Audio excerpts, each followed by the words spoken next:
Bulle numéro 13. L'œil ne voit que la surface des choses. Ne vous y fiez pas.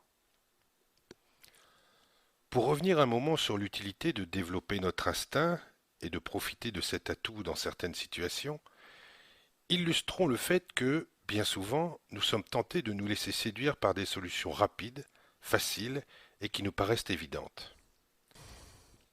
Illustrons ce principe par l'exemple suivant. Imaginez que vous soyez dans une grotte. Une grotte, par définition, se trouve sous terre. Donc, le premier raisonnement, la première vérité que nous sommes tentés d'accepter est que, pour rejoindre la surface, il faut commencer par monter.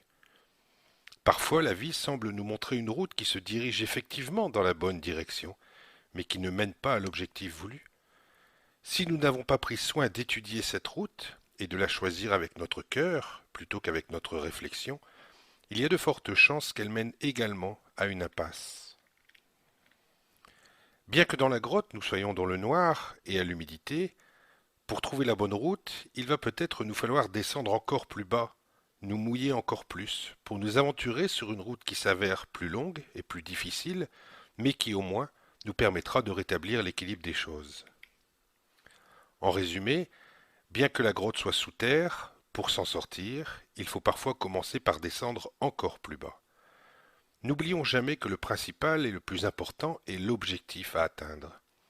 Une fois que celui-ci est défini clairement, nous pourrons alors déterminer quelle route suivre, même si c'est celle qui nous apparaît la moins agréable à première vue. Bien des gens font l'inverse. Ils s'aventurent sur une route parce qu'elle leur paraît plus facile et plus rapide, mais ils ont négligé de se demander où cette route va effectivement les mener. Mais n'ayez crainte. Dans la vie, si nous savons que les changements que nous faisons vont nous mener vers le grand bien-être et une stabilité, même si la route est longue et difficile, à partir du moment où nous sentirons au fond de nous qu'elle va nous apporter de belles choses, elle deviendra naturellement à nos yeux douce et agréable.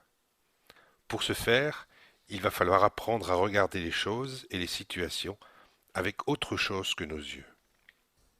Ne sous-estimez jamais une situation qui paraît très simple et évidente. Elle ne révèle pas toujours la totalité de son importance au premier jugement.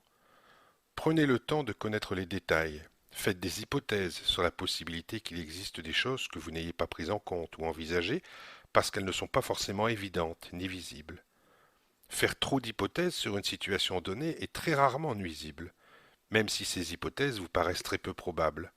Prendre le temps de les faire et prendre l'habitude de les faire vous évitera un jour de plonger dans une situation susceptible de vous créer des surprises.